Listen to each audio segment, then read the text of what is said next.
Hello bachcho, let us read the question. A proton and an alpha particle have the same kinetic energy.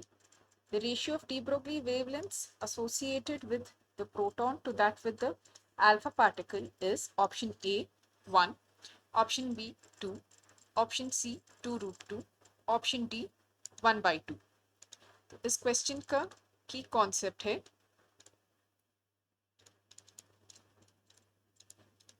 de Broglie wavelength.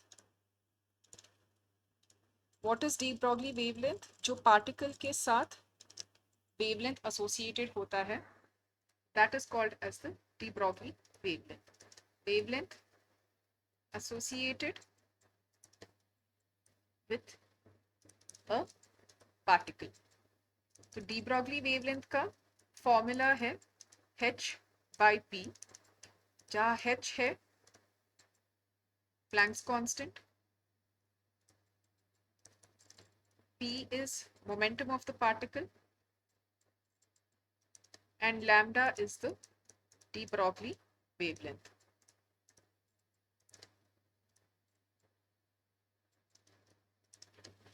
इस question को answer करने के लिए पहले जो details question में दिए हैं हम उसको नोट करेंगे.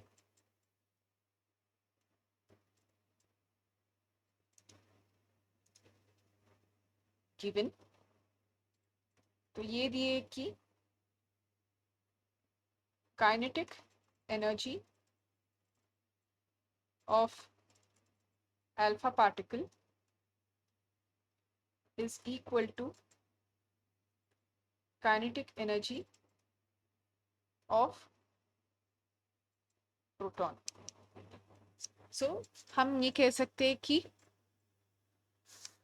we have half m alpha v alpha squared is equal to half mp vp squared. तो यहाँ पे m alpha और mp क्या है? So m alpha is mass of alpha particle, mp is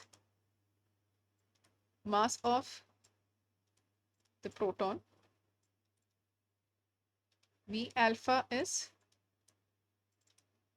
velocity of alpha particle और vp है velocity of the proton.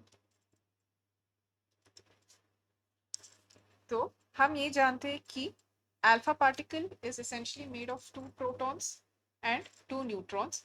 तो अगर हम न्यूट्रॉन और प्रोटॉन का almost similar mass देंगे, then we can say that mass of the alpha particle is 4 times the mass of the proton. तो अभी इसको हम इस काइनेटिक एनर्जी इक्वेशन में अगर सब्स्टिट्यूट करेंगे तो यहाँ पे हाफ और हाफ कैंसिल होगा. So m alpha is 4 times mp v alpha squared is equal to mp vp squared. तो इससे हम ये लिख सकते हैं कि vp by v alpha is equal to 2 by 1. अभी हम de Broglie wavelength expression use करेंगे. So the de Broglie wavelength for the alpha particle will be h by p alpha, जो कि है h by m alpha into v alpha. और उसी प्रकार proton का de Broglie wavelength है h by pp, जो pp momentum of the proton है. So this will be h by mp into vp. तो अभी हम रेशियो लेंगे lambda p by lambda alpha is equal to h by mp vp divided by h by m alpha v alpha. तो यहाँ पे h और h cancel होंगे. So then we can write